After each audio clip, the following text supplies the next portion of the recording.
Renaissance Fair.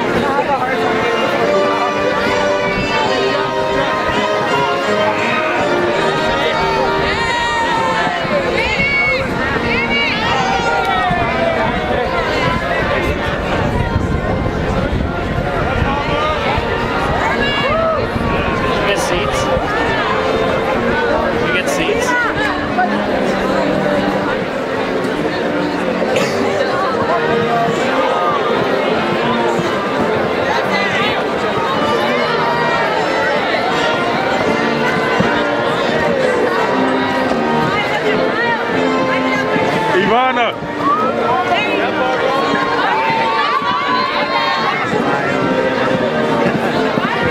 Well, let your big brother be happy.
Please rise or remain standing for the invocation by the Right Reverend Andrew M. L. Dici, Bishop of the Episcopal Diocese of New York and honorary trustee of the college.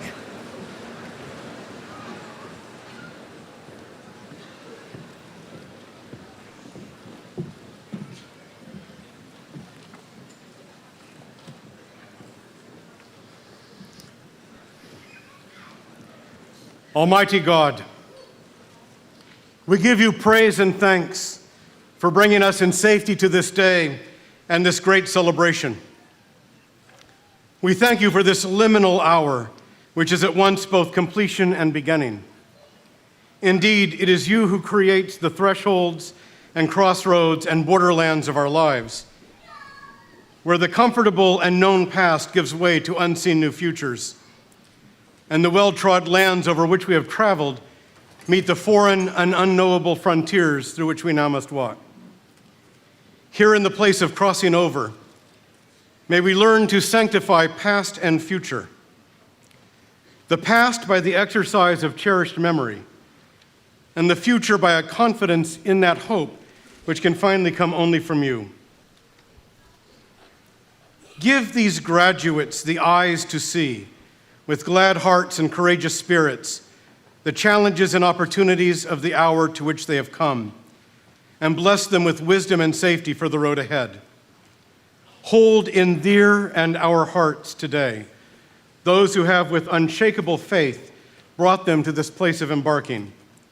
Parents, siblings, and spouses, every true friend, all who have walked this same road with them and sanctified it with their laughter, tears, consolations, and love. Teachers and professors, chaplains and administrators of Bard College, as well as tutors, mentors, heroes, and inspirations from their fields of study and inquiry, and everyone who has lighted for them a path in the darkness when the way was unclear, to guide their minds and imaginations into deeper study, inquiry, exploration, and discovery.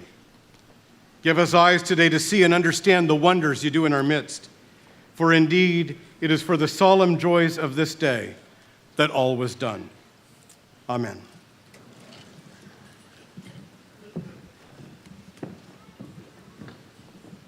Please be seated.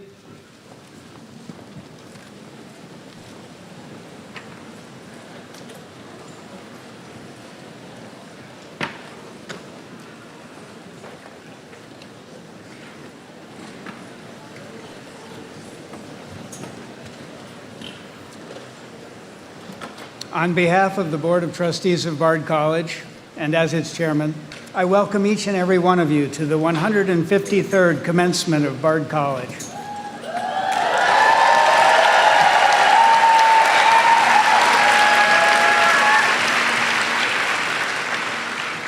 To the class of 2013 and all its friends and families, I extend my congratulations. You chose well in coming to Bard, and we congratulate you on the achievement of graduating from this remarkable college. Perhaps in choosing Bard, you were attracted to Bard's core values: freedom of inquiry, freedom of expression, and social justice. We trust that your education at Bard has increased your commitment to those values. We hope we have whetted your appetite for intellectual achievement and motivated you to social engagement.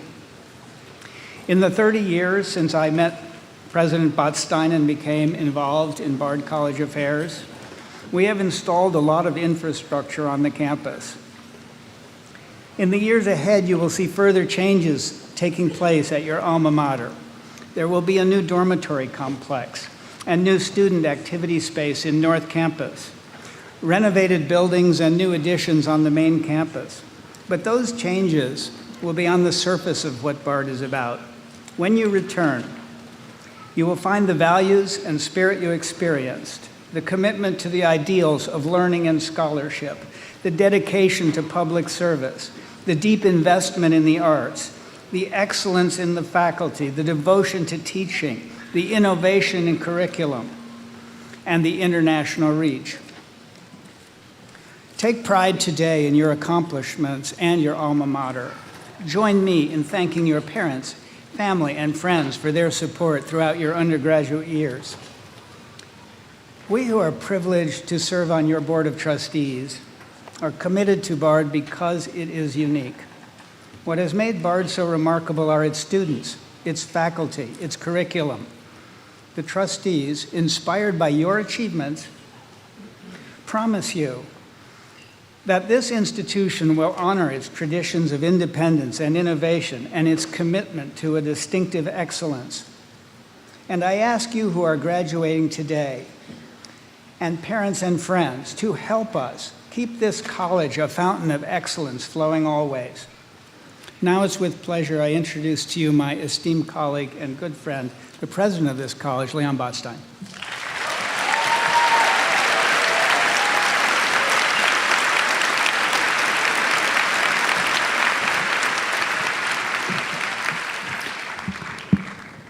On behalf of all of us at Bard, let me welcome you to this 153rd commencement.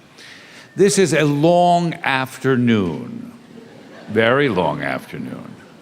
So I want to ask that everyone sort of remain as still as possible, so when your child, friend, spouse, relative gets a degree, that there is as little moving around as possible. It's very hard to sit still for this long. This is also the last time we get a chance to talk at you. And it is an afternoon of celebration and speeches, and we take pride in this one moment in your life where you receive your degrees. And it's a moment of enormous pride and great joy. Democracy thrives on courage and on the willingness to stand in the public eye. Our commencement speakers today are a rare example of that courage. Gabrielle Giffords is a public servant of extraordinary character, a graduate of Scripps and of Cornell. She served in the Arizona State Legislature, and in 2005 was elected to the House of Representatives. She fought, although she is a converted Republican, for health care, for immigration reform, and, very importantly, for the DREAM Act that never got passed, and for education. She sought to create constructive dialogue, and she did so with determination. In January 2011, she was shot while doing her job, communicating with her citizens. Her courage is matched only by that of her husband, Mark Kelly, who is an astronaut, a shuttle commander, and wears a uniform I can only envy, but would look ridiculous in. And Navy pilot, a veteran of the Gulf War, and his remarkable partnership with Congresswoman Giffords is a national example of loyalty and determination and love. Together, they have formed a new organization called Americans for Responsible Solutions. I think you will hear something about their intentions to try to move this country to a saner, safer, and more tolerant place. Please join me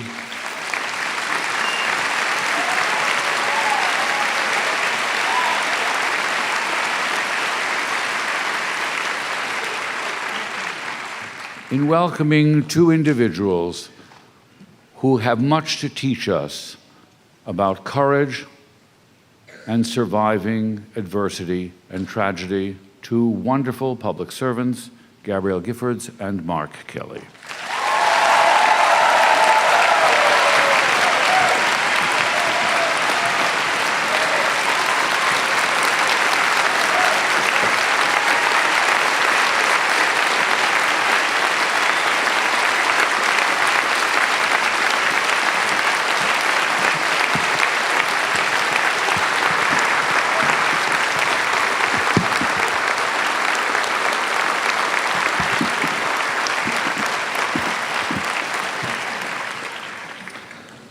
Good morning, everybody.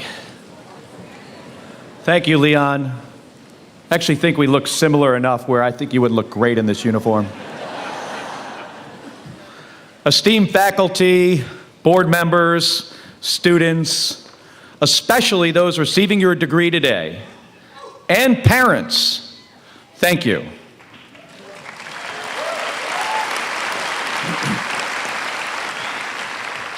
Thank you for inviting Gabby and me here today, and thank you for welcoming Gabby into your Bard College community with an honorary degree.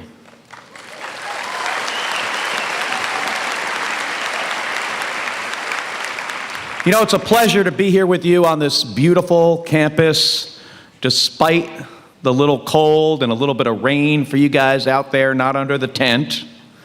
As spring turns to summer, we hope, and for all you to consider what's next for you. You know, Gabby and I have come to know Bard through our good friend and colleague and your fellow alum, Pia Carasone.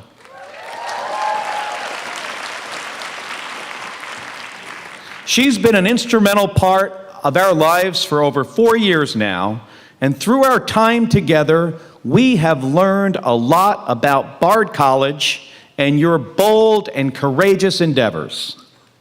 You know, Bard is leading on the critical issues of our time, and for that, all of you should be really proud of the degrees you're about to receive. It's an exciting time when you have the opportunity to celebrate all that you've accomplished. You all are also at a crossroads where your destiny has not yet been decided, and you are free to set some really ambitious goals. However, having gotten through 4 years of a grueling education at Bard and grinding out those finishing touches on your senior project, maybe you feel like you should pass on ambition for a while. Maybe you're tired of trying. Maybe you're scared that you'll fail and end up living with your parents for the next 10 years. Wouldn't that suck? Maybe you're thinking of settling instead of aiming to succeed. So for the next few minutes or so, forget all about that. Today, I want you to set your sights high, and I want to tell you a little bit about how Gabby and I ended up where we are today. I want you to think about determination and courage, and I want you to think about second chances. Now, I almost didn't make it to where you're sitting today. Unlike my wife, Congresswoman Gabrielle Giffords, whom you'll hear from shortly, I didn't really excel at school from the very beginning. I grew up not more than a few hours away from here in a place called West Orange, New Jersey. People from West Orange here? My mom and dad were cops, police officers. My twin brother, Scott, who also ended up becoming an astronaut, and I are not what you would describe as model students. I don't think I would have gotten into Bard. In fact, sometimes all I could do was to try to stay in school. You know, my dad didn't want us to become police officers, but he didn't see us going to college either, and who could really blame him? We didn't act like we were thinking about our futures. And so my dad did what seemed was best to him, and that was, instead of college and instead of the police force, my dad recommended that my brother and I become welders. And he even offered to get us in the Iron Workers Union. So, you know, often we hear these stories, almost fables, about astronauts. The golden boys, the whiz kids, the chosen ones. Well, my brother Scott and I, we weren't that. But my dad had to show me that he thought the future might hold something better for us and that we needed to choose our own path. So I worked hard my last few years in high school, and finally I did make it to college. While I was at the U.S. Merchant Marine Academy on Long Island, determination really set in for me. And I did set some pretty bold and ambitious goals. I set my sights on becoming an astronaut, and I set my sights on being the first person to walk on the planet Mars. Well, I didn't get there. You know, I did not technically reach that goal, but I did make it into space 4 times.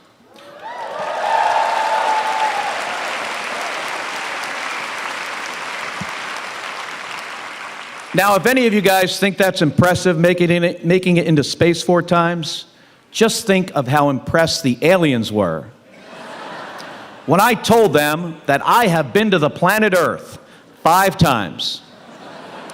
They were quite impressed. So how did I get there? Well, I graduated from the U.S. Merchant Marine Academy in 1986. 1986 is the year that the movie Top Gun came out. And I headed off to flight school at Naval Air Station, Pensacola, Florida. Well, I'm kind of embarrassed to say this, but literally, as I drove through the gate of Naval Air Station, Pensacola, I had that cheesy music from the movie playing on the tape deck. I think it was the Danger Zone song. And then, get this, I get there and I start flying, and I very quickly realize that I am not Maverick. I'm not a particularly good pilot. I really struggled for a long period of time. I could barely figure out how to land this airplane on a runway. And after about a year, I had to go out and land on an aircraft carrier for the first time. Now, when the Navy sends you to land on a ship for the first time, there is not anybody that's dumb enough to go with you.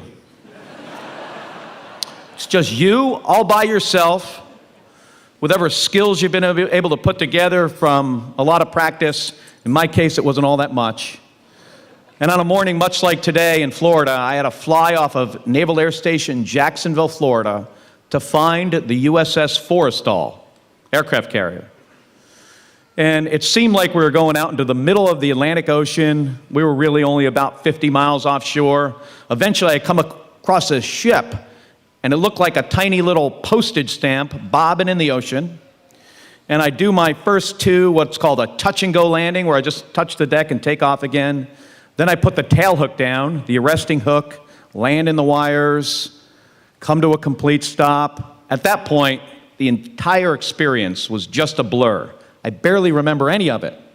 But I do these 4 arrested landings, and between each one, I have to go to a catapult, get shot off from 0 to 150 knots in a couple seconds. And I do these 4 landings, and then I go back to the shore that night, and eventually that evening I get debriefed by the instructor pilot that had been watching me from the back of the ship. And you know the first thing he says to me is? He says, "Are you sure this career is for you?" He says, "You are not a particularly good pilot." You know, I really did bad. You know, I actually think Tom Cruise would have been better. And I don't mean the character from the movie, I mean the actor. Tom Cruise probably would have been better at that than me. But you know what? I didn't give up. And the guys that did really well that day did not go on to become test pilots or astronauts. How good you are at the beginning of anything you try is not a good indicator of how good you can become. I'm a prime example of somebody who was able to overcome a lack of aptitude with determination, persistence, and the drive to never, ever, ever give up.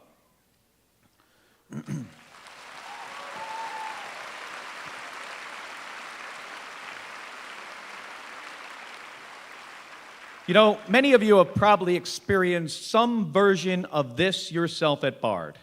Imagine the guts you needed just a few years ago when you had to stand up in front of that moderation board, I think you call it, and argue your case to your professors about why you belonged in the history department or the biology department. You were not the person you are today. Today, you're more knowledgeable, more refined, more experienced. But back then, you did not let your inexperience stop you. The old you could actually see the potential of the future you. And that vision gave you the determination and the will to make it happen. You made a decision to achieve instead of settle. Just like my vision of myself as an astronaut is what got me through flight school, being a pretty lousy pilot. So, as you embark on the next phase of your own lives and start new careers and new endeavors, please remember that I started out struggling in the beginning of my career and ended up commanding a rocket ship into space.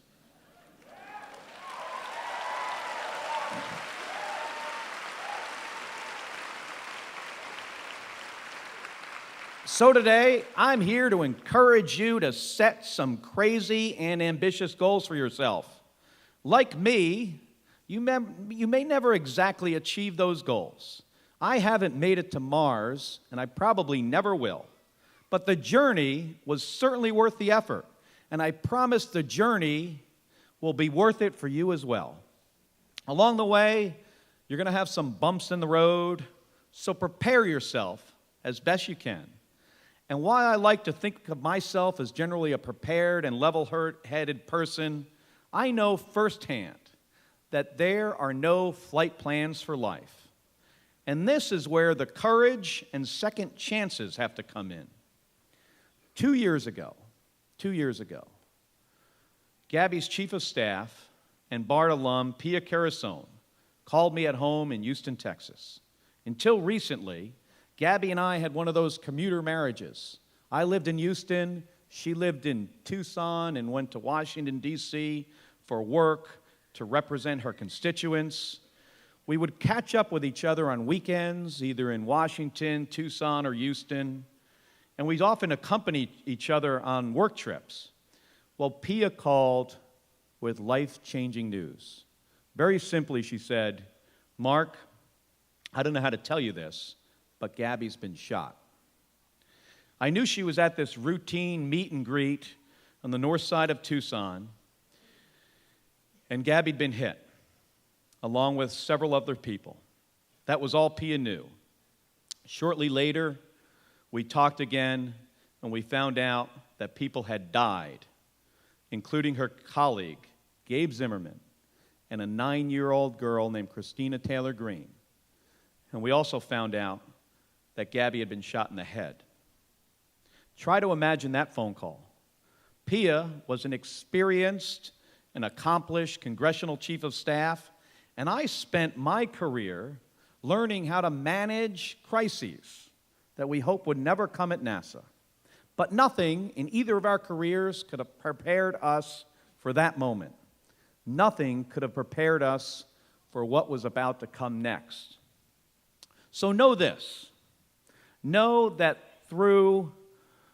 though I hope your life is going to be free of tragedy, I can assure you that it will bring some unexpected and unpredictable moments, and it's going to challenge you beyond what you can currently imagine.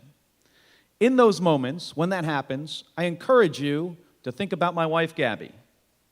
You know, Gabby has always been an adventurer.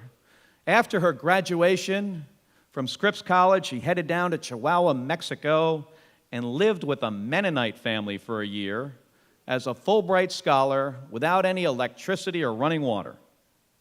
Later, when her family needed her, she left this fancy job in New York City working in a skyscraper and drove her truck back home to Tucson, where she took over running the family's tire business, which was a big risk for her, both personally and professionally, and one that she ultimately steered to success.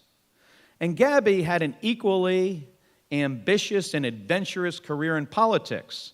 She was elected 6 times, 3 times to the Arizona State Legislature and 3 times to Congress. And she represented her constituents in a similarly daring and authentic personal style. Gabby holds the title of the youngest woman ever elected to the Arizona State Senate, and also the first Jewish Arizona Congresswoman.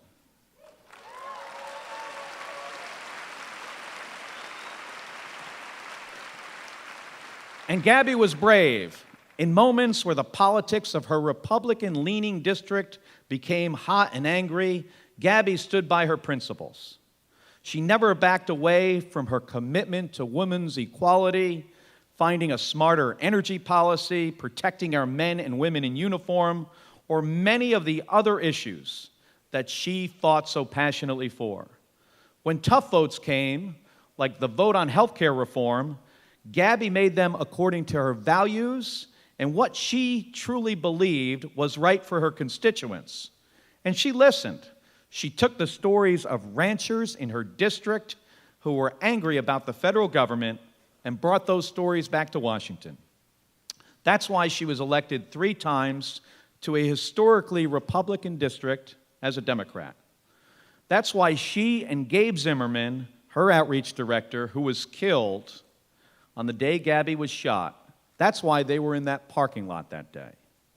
Now, you may all have seen dramatic moments from Gabby's life on TV and the newspapers, but trust me, there were even more brave moments that occurred privately. After Gabby was shot, she had to rebuild.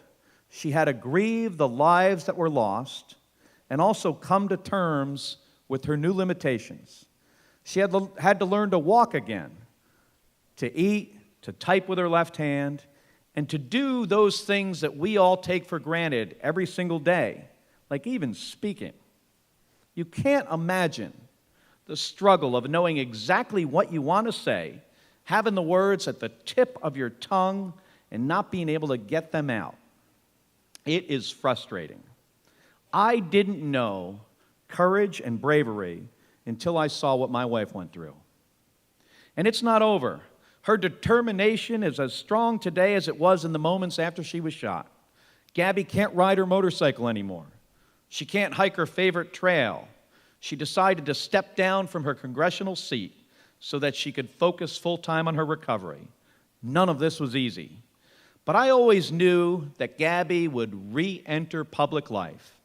It was just a matter of time before she would be moved to take action.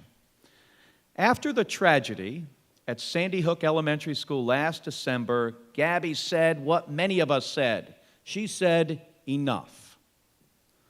What has been lacking is someone with the courage to not choose sides on this issue, but to choose a new path, to add a new dimension to a debate that is flat and tired, and somebody with the determination to see it through. Gabby is the moderate and determined voice that the movement for sensible gun legislation needs. So we are doing the thing that we think is most impactful, and we're taking advantage of our own second chance at service. Our new organization, Americans for Responsible Solutions, stands for sensible and pragmatic steps that will keep our communities safer, but also protect our Second Amendment rights.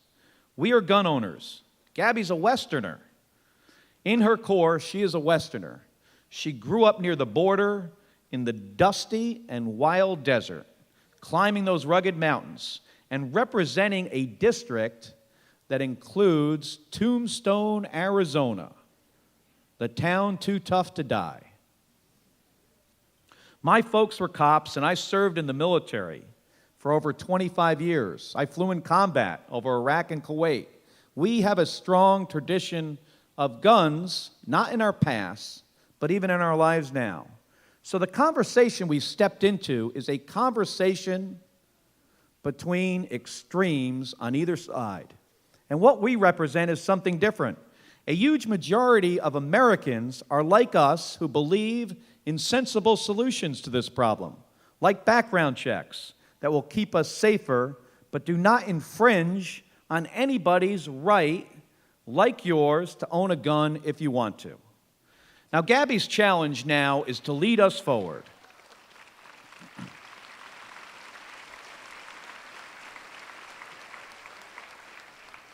Her challenge is to lead us forward and to bring as many people as possible with her. The gun lobby has years on us. The NRA's been around for 150 years. They've forgotten what they used to stand for, which is gun safety and a tradition of hunting. And now they mostly stand for the gun manufacturers, and they make a lot of money doing it. Now, we are the counterbalance to the professional gun lobby, a truly citizen-based, people-driven movement to reclaim this debate and find in the great tradition of our democracy moderate and pragmatic solutions that respect our American values of the right to bear arms and the right to safety, the right to quote President Roosevelt, who grew up not far from here, I think, who said, "We all have the right to freedom from fear."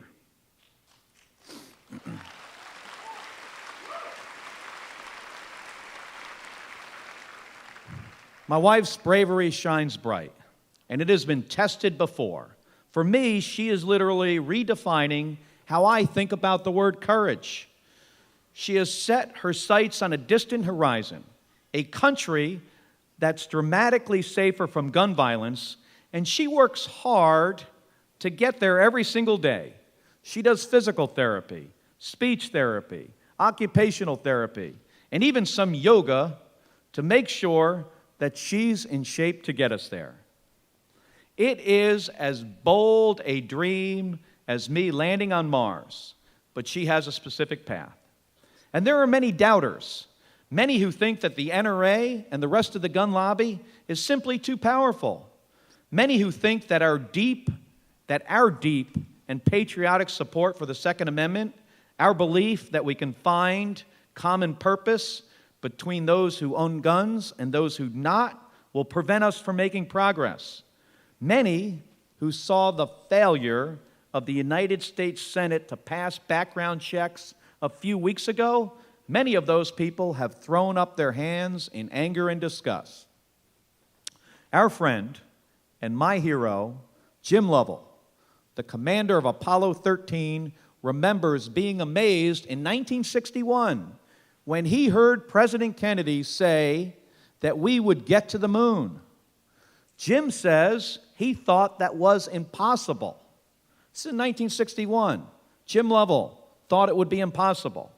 Then, as some of you know, he went to the moon twice. Jim says, and I quote, "There are three types of people. There are people who make things happen, there are people who watch things happen, and there are people who wonder what happened." To be successful, you've got to be a person that makes things happen. Well, Gabby's a person that makes things happen.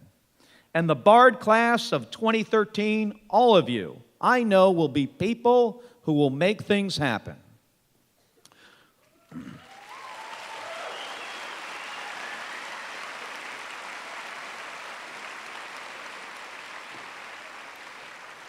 Like your classmate, Raed El-Abbasi, an Iraqi refugee, an already published biochemist who has broken new ground since arriving from Baghdad.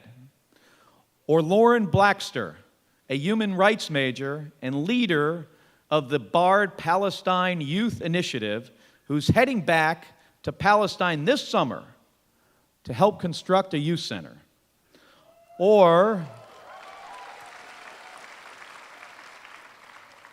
Alexis Rowe. You know, I was told that that name would invoke some cheering.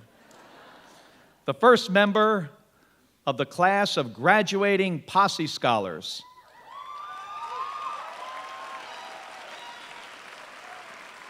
Who plans to teach English as a second language in China. Or Darren Mack, who earned his Bard degree on the Eastern and Woodbourne prison campuses.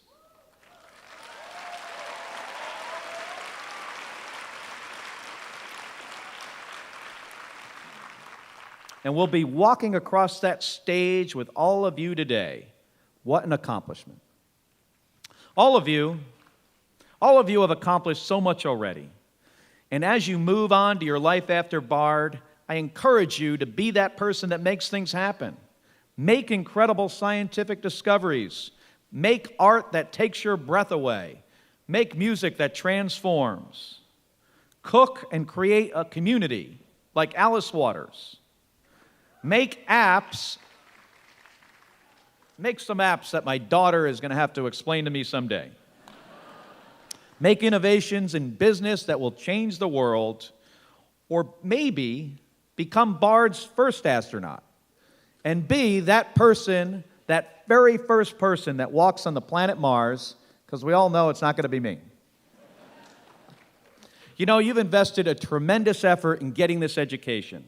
There are certainly schools that are easier than Bard, that don't push you as hard, that coddle and care for you more. Now, one of our good friends and your senator, Senator Kirsten Gillibrand, is giving the commencement address at Vassar this weekend.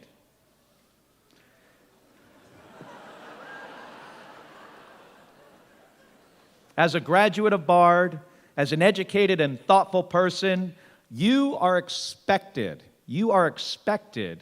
to continue Bard's tradition of service. You know, this crazy world we live in needs your help. Our big problems crave bold solutions. We need more leaders in every walk of life that are determined to be exceptional, that have the courage to try and then fail and then try again. And to have the moral courage to make the right choices even when they're not popular choices. You know who that is? That is you. And Gabby and I are living proof that the most bold thing you can think of, flying to outer space, or maybe being elected to Congress, you all can achieve as well. Now I know that someday soon, Gabby will be giving these speeches in their entirety. After all, it's Gabby who is being welcomed as an honorary member of the Bard community and receiving an honorary degree, when I think I'm just getting a t-shirt. If it were up to her, she would have you here all afternoon. She got the name Gabby for a reason. She's so excited to celebrate with you and to honor your hard work and your bright futures. So now, on this day of possibility, a day when you celebrate everything you've accomplished, and on a day when you dream the big dreams, let me introduce you to the most determined and courageous person that I know. A person who does not fear or even acknowledge failure, who takes joy in the pursuit of personal and political challenges, who speaks with extraordinary bravery, and who inspires me every single day, my lovely wife, Congresswoman Gabrielle Giffords.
Bart, thank you for honoring me here today, and thank you for this honor. Graduates, your future shines bright. Find your purpose and go for it. Starting tomorrow, you can change the world. The nation's counting on you to create, to innovate, to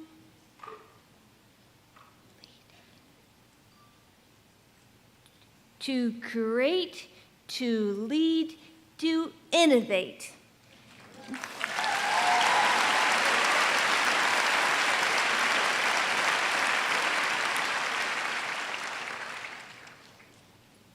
But today we celebrate you. Be bold, be courageous, be your best. Thank you very much. Thank you.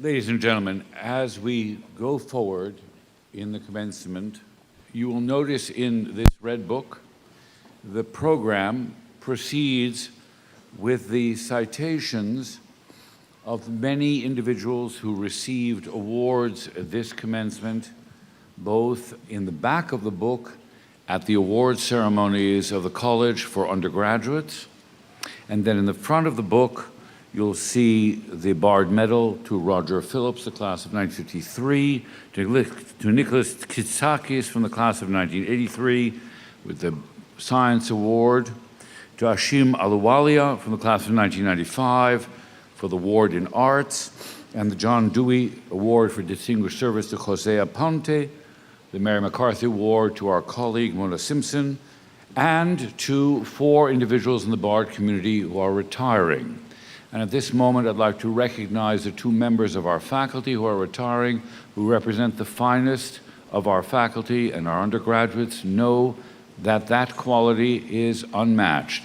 So I would like to ask John Ferguson and Bill Griffith to stand to receive the acknowledgments of all of us for their service to Bard.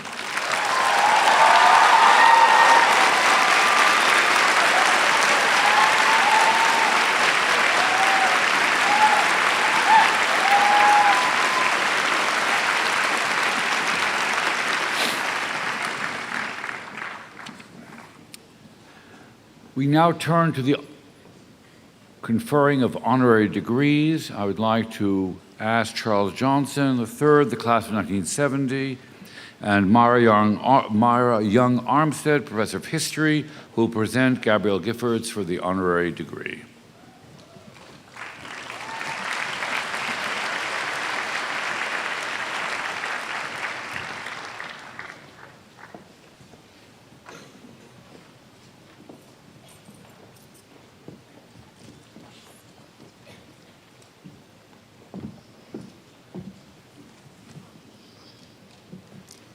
President Botstein, I have the honor of presenting Gabrielle Giffords as a candidate for the honorary degree of Doctor of Humane Letters.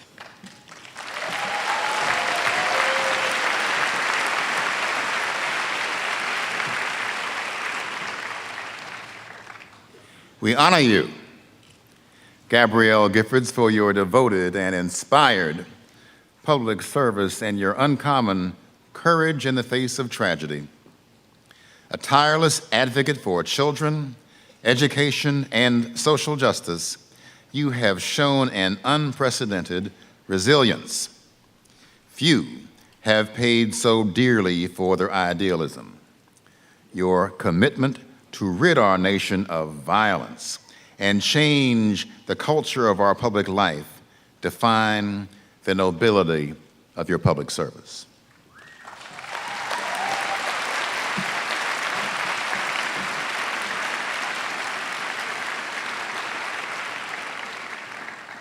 Actoritata mihi commissa, te ad gradum litteris unium humaniboribus doctoris admitto, omniaque jura ac privilegia et hunc gradum pertinente tibi concedo, et in testimonium hoc diploma tibi solemniter trado. Congratulations.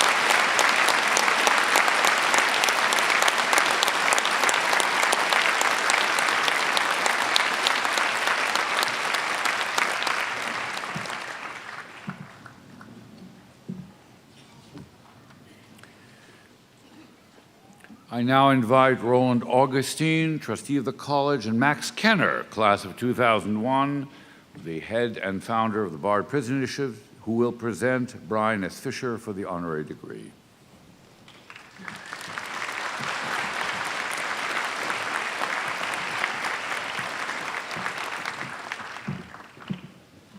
President Botstein, it is my honor to present to you Brian S. Fisher for the honorary degree of Doctor of Laws.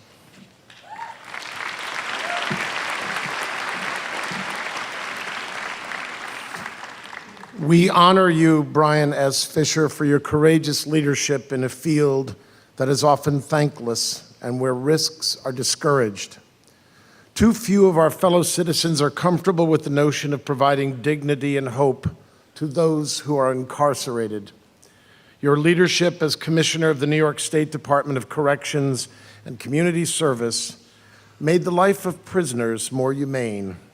Without you, the expansion of the Bard Prison Initiative would not have been possible. This degree is a token of Bard's gratitude.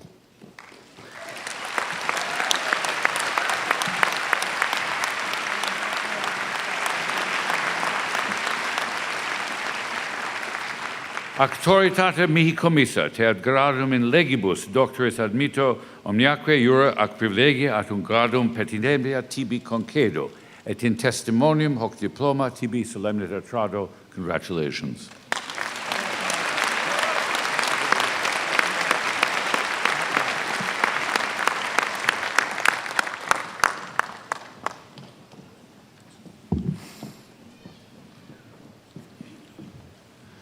I now call to the podium Emily H. Fisher, Vice Chair and Trustee of Bard College, and Brooke Jude, Assistant Professor of Biology, who will present Joe Handelsman for the honorary degree.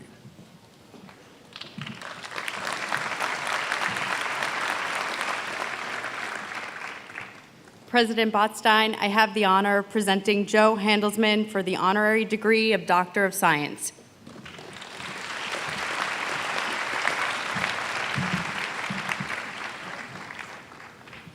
We honor you, Joe Handelsman, for your brilliant pursuit of research and teaching in the frontier disciplines of modern biology. As one of America's finest scientists, your pursuit of excellence at the laboratory bench has been matched by your abiding commitment to the classroom and your students. Your achievements mirror the highest ideals of research and teaching in the university.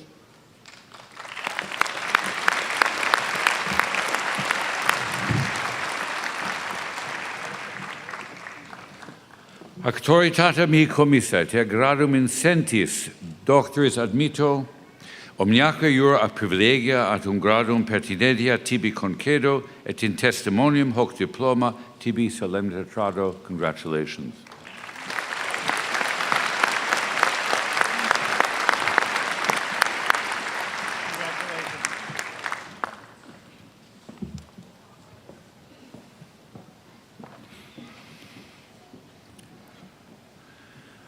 I now call to the podium Barbara S. Grossman, class of 1973 and trustee of the college, and Kyle Gann, professor of music, who will present Jonathan Tunick from the class of 1958 for the honorary degree.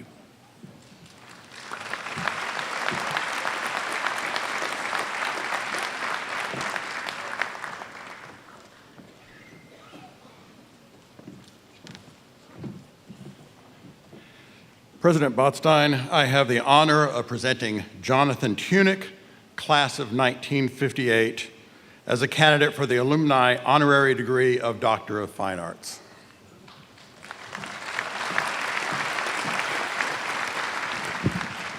We honor you, Jonathan Tunick, for your mastery of music and sound. Since your graduation from Bard, you've brought audiences all over the world the most beautiful scores, most colorful, delightful, and moving sonorities. As composer, performer, and orchestrator without peer, your achievements exemplify your alma mater's highest aspirations.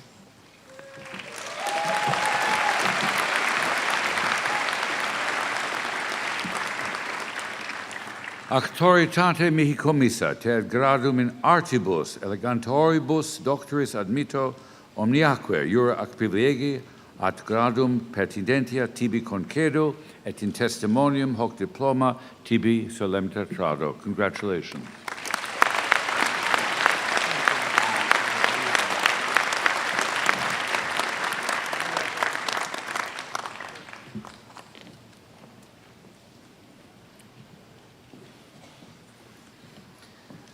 I now recognize Roger N. Scotland, class of 1993, and trustee of the college, and Ellen Conliffe Lagerman, Levy Institute research professor and distinguished fellow of the Bard Prison Initiative, who will present Dennis Walcott for the honorary degree.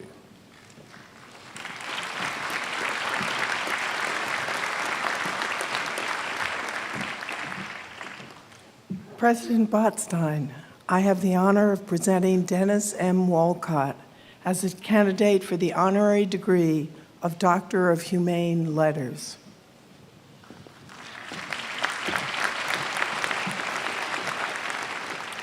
We honor you, Dennis M. Walcott, for 5 decades of tireless advocacy on behalf of the children and families of the great city of New York. As president of the Urban League, member of the Board of Education, deputy mayor, and finally, now as chancellor of New York City's public schools, you have pioneered in bringing excellence and equity in the city's school system. We honor you as an exemplary public servant. Bard's high school, early colleges, and the more than 1 million children in this city's schools could not have a better partner and leader.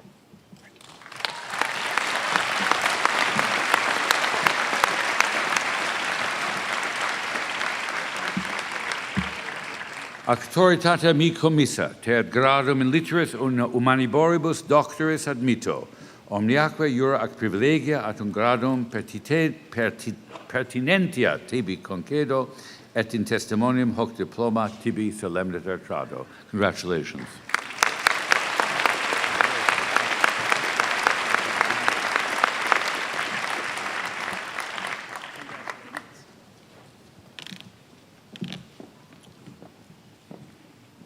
For those of you who are wondering why we give honorary degrees, we do so to mirror to the class that is graduating its highest aspirations, exemplars of their own ambition. And the reason the citations are in Latin is because the Episcopal Church couldn't quite separate itself from its Roman Catholic origins. And since we are related to the Episcopal Church, we have a kind of Anglo-Catholic residue, which is why your diplomas are in Latin as well, and the citations are in Latin, which is for me a genuine tongue twister. Last but not least, I recognize Paul Efron, trustee of the college, and Tabitha Ewing, class of 1989, and associate professor of history, who will present Alice Waters for the honorary degree.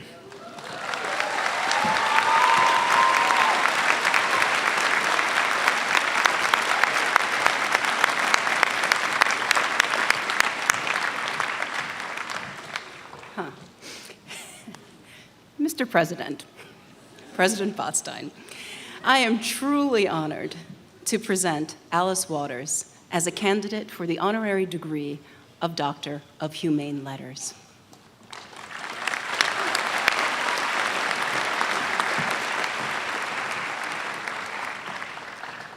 We honor you, Alice Waters, for transforming our attitude towards food, where it comes from, and what we define as nutrition. Not content to simply elevate the art of cooking into a form of art and beauty, through the Edible Schoolyard Project, you have taken on the entrenched powers that condemn our children to a substandard and unhealthy diet. John Dewey believed that we learn by doing.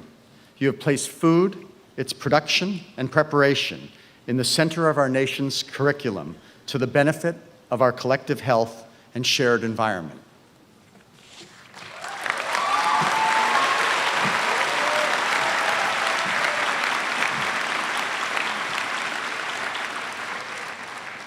Auctoritate mi commissa, te ad gradum in litteris humaniboribus doctoris admitto, omniaque iurc ac privilegia at gradum pertitendia tibi concedo, et in testimonium hoc diploma tibi solemne trado. Congratulations.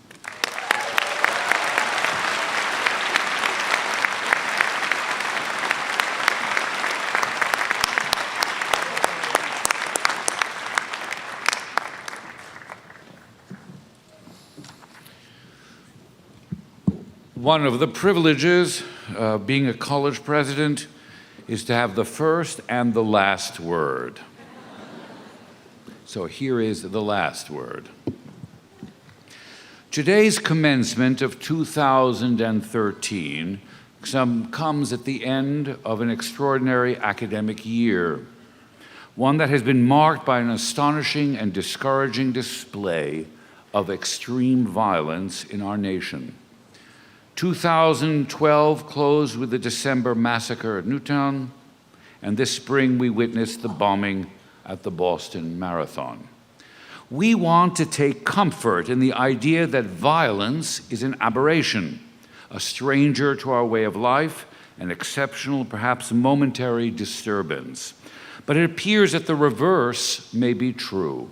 Violence is not an isolated and rare phenomenon. It is embedded in our history and way of life.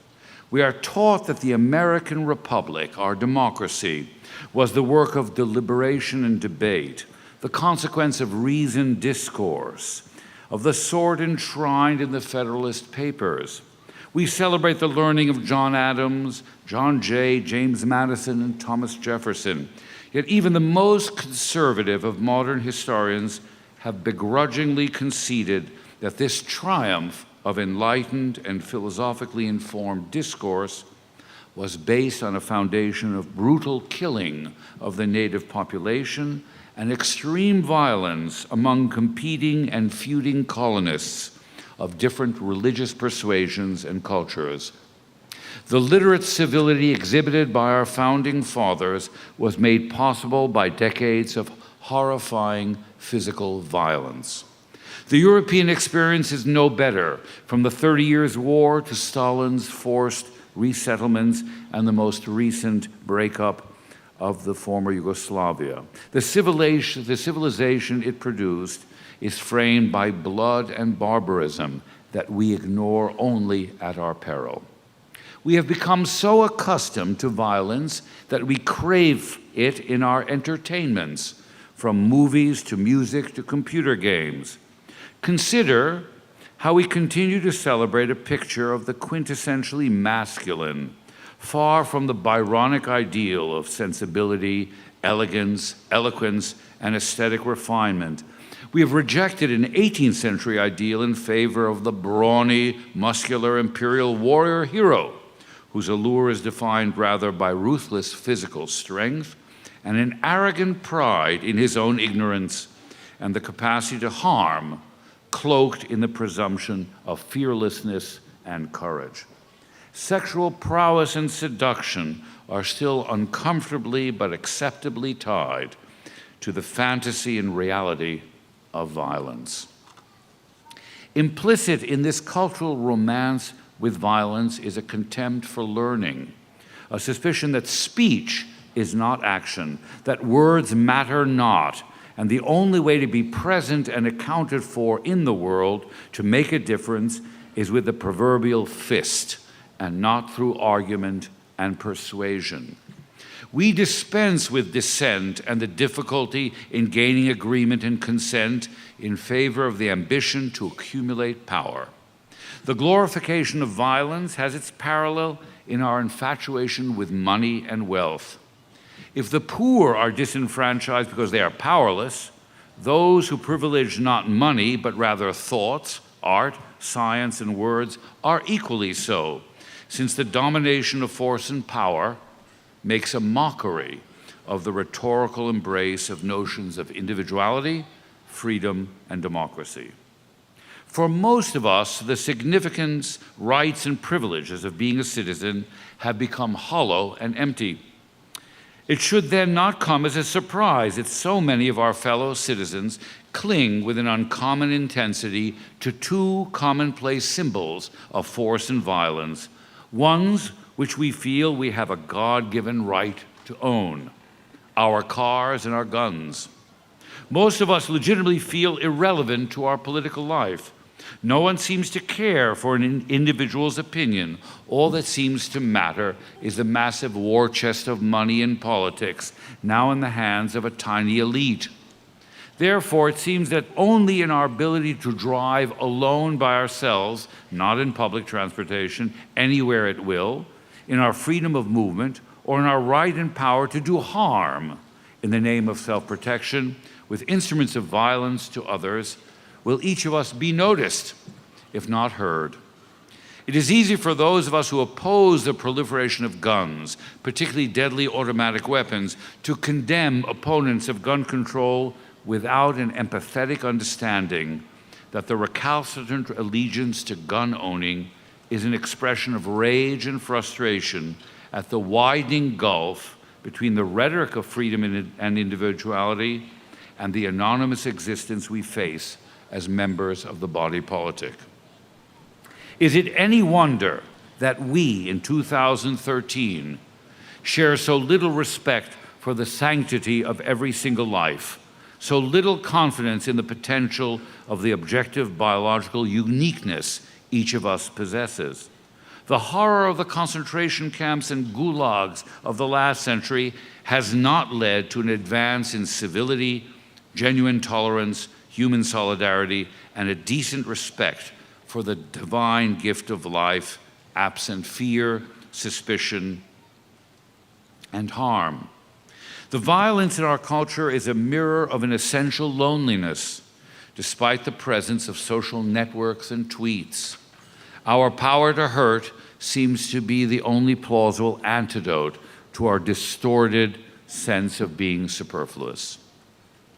It is in this context that I appeal to you, the class of 2013, to cherish the values that this college has sought to instill in you. The traditions of learning and service that define BARD are those of speech as action, the cultivation of a sense of beauty, a celebration of the individual imagination, the love of the arts, ideas, and the life of the mind.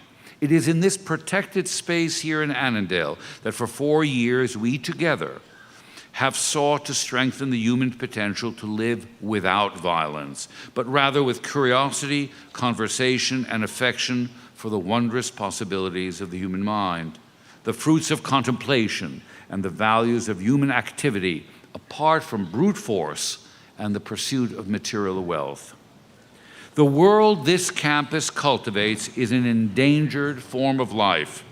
We are increasingly bombarded by the claims that liberal learning, the arts and the humanities, and the pursuit of basic research in the sciences are all irrelevant, expensive, and impractical, at best mere supplemental luxuries of the human condition. Teaching and learning, the conversation absent any technology, face-to-face in real time, is said to be obsolete, but nothing could be further from the truth. I therefore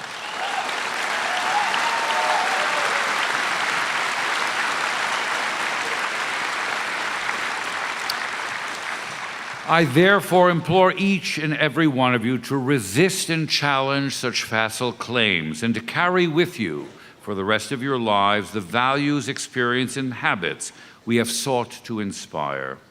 It is in the gift of language, the acquisition of knowledge, the pursuit of inquiry, the engagement with the aesthetic dimension, and the daily human contact without gadgets that each of you can and will find meaning in your lives and will locate and sustain the source of your uniqueness and significance. The best of humanity springs from that which this college stands for. The proper route to freedom and peace can only be charted with the skills and ambitions you have developed here as students. Never cease to inquire, to study, to debate, to doubt, to argue, to listen, and to act with speech. These forms of life are the only hope for personal happiness, much less the renewal of democracy and justice. And no college is more determined to defend and sustain these forms of life than your alma mater. Whatever path you take in the years ahead, join with us to redefine our public life and our culture, to eradicate the heritage of violence and replace it with a life of the mind and the imagination. Help us place thinking, creating, and imagining at the center of the world we share together.